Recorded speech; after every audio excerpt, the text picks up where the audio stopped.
सभी छात्राओं को नमस्कार। जैसे कि हम लोगों ने पिछले वीडियो में लोक नीति के अर्थ, परिभाषा, लोक नीति की अवधारणा और लोक नीति के सिद्धांत ये सब के बारे में हम लोग पढ़ चुके हैं।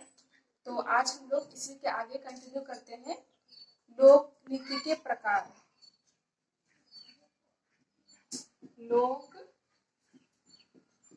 नीति के प्रकार।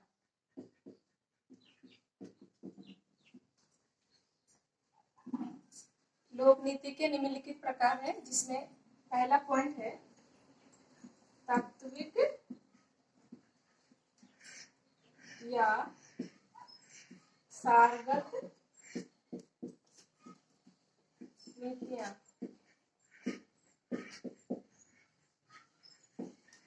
तो सबसे पहले हम लोग देखेंगे तात्विक या सारगत नीतियां। तो ये नीतियां क्या कहती है? तो ये नीतियां का उद्भव मतलब इन नीतियों को इसीलिए बनाया गया क्योंकि इन नीतियों के द्वारा ही समाज में जो भी परेशानियां हैं, जो भी समस्याएं, उन समस्याओं को हल किया जाता है इस नीति के थ्रू से। और ये संविधान से और विशेष रूप से समाज की आवश्यकता के लिए ही होती है। तो इन नीति के अंतर्गत किसी वर्ग विशेष को महत्व नहीं दिया जाता है, बल्कि समाज के जितने भी लोग हैं, समाज के लोगों के विकास से संबंधित होता है। जैसे कि हम लोग देखेंगे कि फॉर एग्जांपल के लिए हमारे समाज में अगर ग्रामीण इलाका में किसी चीज का दिक्कत होता है, जैसे वहाँ पे ग्रामीण इलाके में ज्यादातर पीने का पानी और फिर वहाँ पे शिक्षा का प्रबंध और साथ ही साथ वहाँ पे रोजगार के अवसर, तो ये सारा चीज अगर समाज में कमी रहता है तो समाज की जो भी कमी, इनको पूरा करने के लिए ये सारगत नीतियां या तात्विक नीति बनाई जाती है। वही एग्जाम्पल के लिए हम लोग देखेंगे कि शिक्षा का प्रबंध, मतलब हम जैसे कि हम लोग सभी जानते हैं हमारे समाज में अनेक समुदाय के लोग रहते हैं, गरीब अमीर सभी तरह के लोग रहते हैं। तो सभी लोगों के लिए शिक्षा का जो व्यवस्था किया जाए वो समान रूप से किया जाए, मतलब सबको मिले वो शिक्षा का अधिकार, शिक्षा प्राप्त करने का, अमीर हो या गरीब सभी को मिलना चाहिए। और साथ ही साथ रोजगार के अवसर सभी को मिलना चाहिए वहाँ पे, मतलब काम करने के लिए सभी को, सब कोई अपना जीवन जीवन यापन कर सके।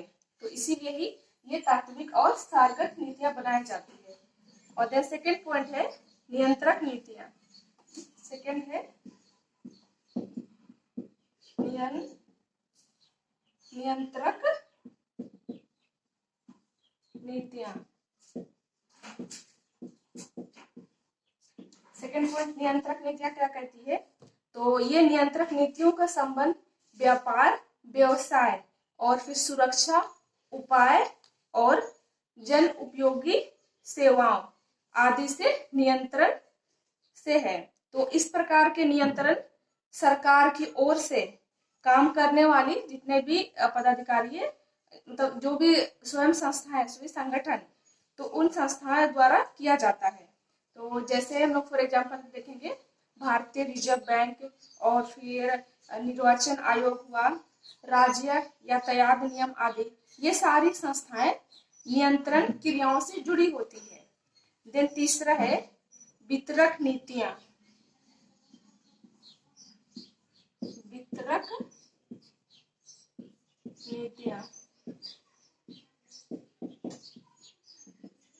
ये वितरक नीतियां क्या कहती है कि वितरक नीतियां समाज के विशिष्ट वर्गों के लिए होती है और ये लोक कल्याण अथवा स्वास्थ्य सेवाओं आदि के क्षेत्र में हो सकते हैं। तो इसमें मुख्यतः देखेंगे हम लोग कि लोक सहायता एवं लोक कल्याणकारी शामिल होते हैं। तो वितरक नीतियों के कुछ उदाहरण हम लोग देखेंगे, जैसे देखेंगे इसमें इंदिरा महिला योजना, पोषाहार प्रदर्शन कार्यक्रम। पोषाहार जैसे कि गांव इलाका में हम लोग देखते हैं बच्चों को खाने पीने का मिलता है आंगनबाड़ी तरफ से, जो भी दाल भात चावल, फिर जो भी फिर जितने भी बालिका है उन लोगों को आयरन गोली, तो ये सारा चीज वहाँ पे प्रोवाइड किया जाता है। और फिर सांकेतिक बाल विकास योजनाएं, ये सारी चीज वितरक नीतियों के अंतर्गत आती है। देन नेक्स्ट है पुनः वितरक नीतियां। 4 पॉइंट पुनः वितरक नीतियां। ये क्या कहती है पुनः वितरक नीतियां? तो पुनः वितरक नीतियों का संबंध नीतियों की पुनः व्यवस्था से ही है, जो मूल सामाजिक आर्थिक परिवर्तन लाने से संबंधित होती है। मतलब जितने भी है सामाजिक आर्थिक चेंज परिवर्तन लाने से है। तो अगर वितरक नीतियां में जो भी अगर वहां पे कमी हो जाती है तो इसके थ्रू से पुनः वितरण के थ्रू से समाज की जो भी आर्थिक सामाजिक आर्थिक जो भी कमी है इसको पुनः वितरण के थ्रू से कंप्लीट किया जाता है। तो आगे इसमें कहा गया है कि कतिपय कल्याण सेवाओं का वितरण समाज के विशिष्ट वर्गों से भी मेल होता है, अतः ऐसी सेवाओं को पुनः वितरक नीतियों द्वारा सीमित किया जाता है। अब हम लोग आगे देखेंगे लोक नीति निर्माण की विशेषताएं। लोक नीति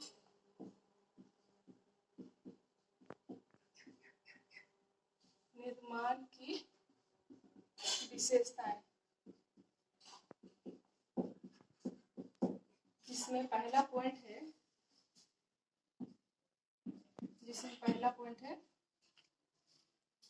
लोकहित पर आधारित।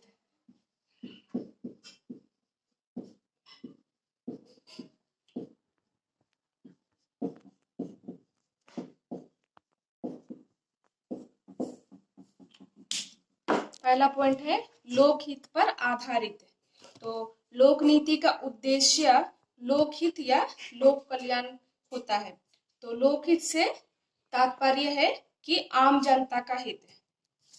लोकहित की आवश्यकता लोक नीति को प्रभावित करती है। देन सेकेंड पॉइंट है सरकारी संस्थाओं द्वारा बनाया जाना। तो लोक नीति जितने भी लोक नीति के निर्माण में गैर सरकारी संस्थाएं और गैर एजेंसियां व्यक्तियों की महत्वपूर्ण भूमिका हो सकती है, लेकिन अधिकांशतः हम लोग देखते हैं कि लोक नीति के निर्माण में जितने भी सरकारी संस्थाएं हैं, संगठन है, एजेंसियां और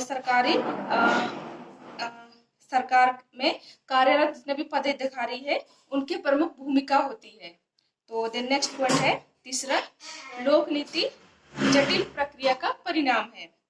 यहाँ बोलना जा रहा है कि लोक नीति का निर्माण एक जटिल प्रक्रिया का परिणाम होता है। इसका निर्माण में कई तत्व शामिल होते हैं और कई तत्व दिखाई देते हैं और कई तत्वों का पता नीति निर्धारक को भी नहीं होता है। तो इसका पता लगाना एक जटिल प्रक्रिया होती है। देन फोर्थ पॉइंट है दिशा निर्देश रेखांकित करना।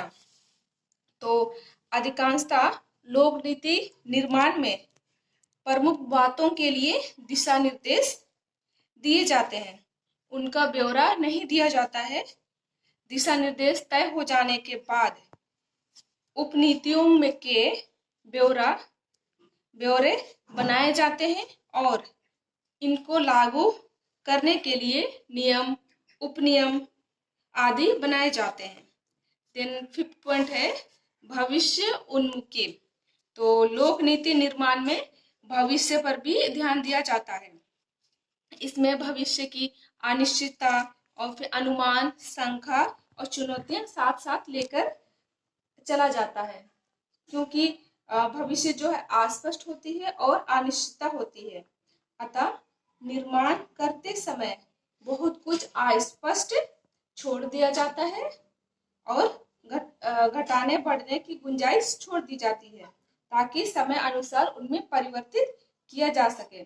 इसमें हम लोग देखेंगे कि भविष्य उन्मुखी में इसमें दूरदर्शिता को सोचा जाता है, क्योंकि जो भी कुछ किया जाता है और जो आने वाली पीढ़ी है उनके लिए भी सोच के ये काम किया जाता है, ताकि अगर कुछ भी उस टाइम में जब उन्होंने बनाया जो नीति उन्होंने नीति में बनाया है उस नीति को बनाने के बाद अगर कुछ गड़बड़ी हो जाती है तो उनको फिर से चेंज किया जाए। तो इस तरह मतलब सारा चीज को ध्यान में रखते हुए ये नीतियां बनाया जाता है भविष्य के लिए। देन नेक्स्ट है 6 पॉइंट, विभिन्न निकायों एवं प्राधिकरणों का योगदान। तो लोक नीति के निर्माण में समाचार पत्र, बुद्धिजीवी, लेखक है, विधायक है, प्रशासक, राजनीतिक दल, हित समूह, दबाव समूह, न्यायविद आदि जाने अनजाने हिस्सा लेते हैं। मतलब सभी लोग इसमें भाग लेते हैं और काफी हद तक नीति प्रक्रिया को प्रभावित करते हैं। संक्षेप में हम लोग देखेंगे कि लोक नीति की सार्थकता उनके कार्यान्वयन में है। लोक नीति की प्रक्रिया समाज में निरंतर चलते रहती है और ये प्रक्रिया परिस्थिति के अनुसार, समय के अनुसार इसकी नीतियों में चेंज किया जाता है। तो लोक नीतियां बनाते समय इस बात का भी ध्यान दिया जाता है कि कम से कम राशि में, मतलब कम से कम राशि में खर्च करके उसके बाद ज्यादा से ज्यादा लाभ लोगों को, जनता तक पहुंचाया जाए। अतः लोक नीति को बनाते समय इसके परिमाणात्मक नहीं बल्कि गुणात्मक पहलू पर विशेष रूप से ध्यान दिया जाता है।